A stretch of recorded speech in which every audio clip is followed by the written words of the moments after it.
बिस्मिल्लाहिर्रहमानिर्रहीम, अस्सलाम वालेकुम। Welcome back to my YouTube channel.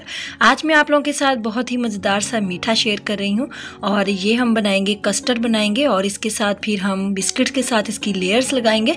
तो चलें इसे स्टार्ट करते हैं। यहाँ मैंने लिया है 1 लीटर दूध और दूध को मैंने फ्लेम ऑन करके पकने के लिए रख दिया है। तो दूध को एक बॉयल आने देंगे। तो दूध को 1 से 2 बॉयल आ चुके हैं। अभी मैंने इसमें कुछ भी ऐड नहीं किया। तो अब हम इसमें ऐड करेंगे चीनी, तकरीबन 5 से 6 टेबल स्पून, या फिर आप अपने टेस्ट के हिसाब से भी ऐड कर सकते हैं। तो चीनी डाल के हम इसको मिक्स करेंगे ताकि चीनी जो है वो इसमें अच्छे से मिक्स हो जाए और इसको हम कंटिन्यूसली स्टर करते रहेंगे ताकि दूध जो है वो नीचे जले ना। और फ्लेम को मीडियम पे रखेंगे, हाई फ्लेम पे नहीं कुक करेंगे, नहीं तो दूध हमारा उबल के बाहर भी आ सकता है। तो चीनी अच्छे से डिज़ोल्व हो चुकी है, इसको हम पकने देंगे 1 से 2 मिनट। तो यहाँ मैंने लिया है आधा कप दूध और ये थोड़ा सा नॉर्मल टेम्परेचर पे दूध है। इसमें मैं 3 खाने के चम्मच डालूंगी कस्टर्ड पाउडर और मैं यहाँ पे मैंगो फ्लेवर यूज़ कर रही हूँ। आप जिस भी फ्लेवर का पसंद करते हैं आप वो फ्लेवर ऐड कर सकते हैं। तो इसको हम अच्छे से मिक्स कर लेंगे ताकि कस्टर्ड की दूध के अंदर कोई भी गुठली या कोई लम्स वगैरह ना बने।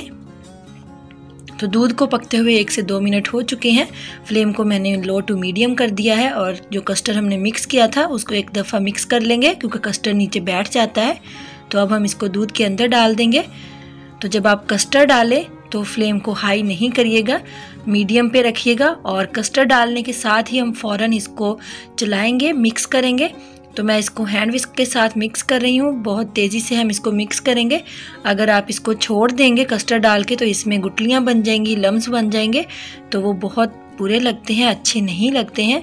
तो इसको हमने अच्छे से मिक्स कर लिया है। तो देखिए कोई भी लम्स और गुठली वगैरह नहीं बनी। तो इसको हम पकने देंगे और कस्टर्ड को थोड़ा गाढ़ा होने देंगे।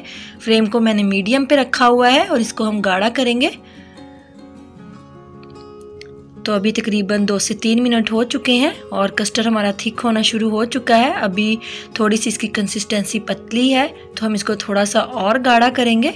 तो हम इसको ऐसे ही चम्मच से चलाते रहेंगे ताकि कस्टर्ड जो है वो नीचे जले ना। तो यहाँ पे देखें, इसको तकरीबन 2 मिनट मैंने और पकाया है और इसकी थिकनेस बहुत अच्छी सी माशाल्लाह हो चुकी है। हमें इसे बहुत ज़्यादा गाढ़ा नहीं करना है क्योंकि ये ठंडा होने के बाद भी थिक होता है। तो बस अब हमने इतना ही इसको गाढ़ा करना था। आप इसकी कंसिस्टेंसी देख सकते हैं, इससे ज़्यादा गाढ़ा नहीं कीजिएगा, नहीं तो ठंडा होने के बाद ये बिल्कुल जेली की फॉर्म में आ जाता है।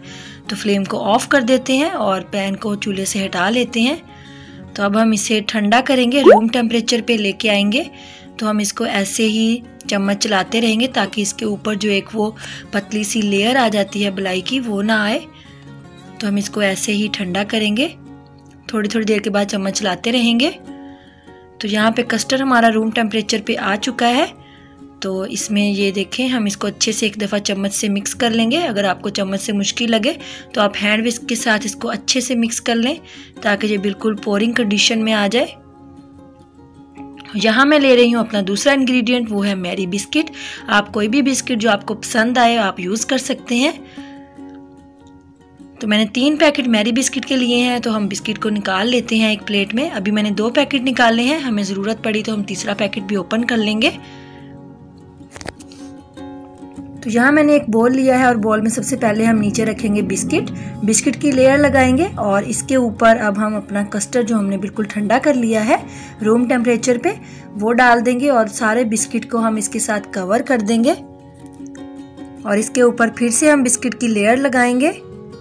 अगर आप बिस्किट नहीं डालना चाहते तो आप फ्रूट केक भी ऐड कर सकते हैं, ये अकॉर्डिंग टू योर चॉइस है।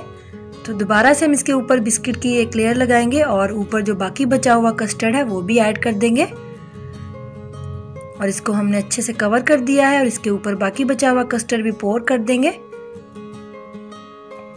तो सारे बिस्किट कवर हो चुके हैं, 3 हमने लेयर्स लगाई हैं।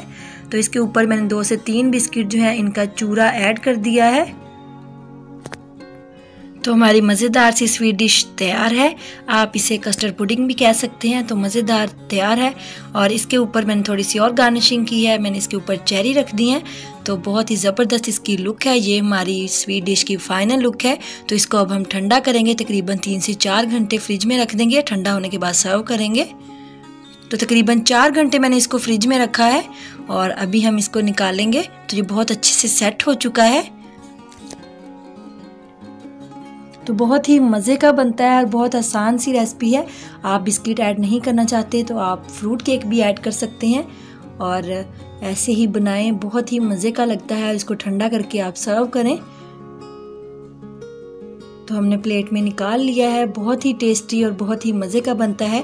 और अगर आपको मेरी आज की रेसिपी अच्छी लगी है तो मेरी वीडियो को लाइक कीजिएगा, शेयर कीजिएगा और मेरे चैनल को सब्सक्राइब कीजिएगा। अगर आप पहली दफ़ा आए हैं मेरे चैनल पे तो बिना सब्सक्राइब किए मत जाइएगा। और अपनी दुआओं में याद रखिएगा। मिलेंगे एक नई मज़ेदार सी रेसिपी के साथ। अपना ख्याल रखिएगा। अल्लाह हाफिज़।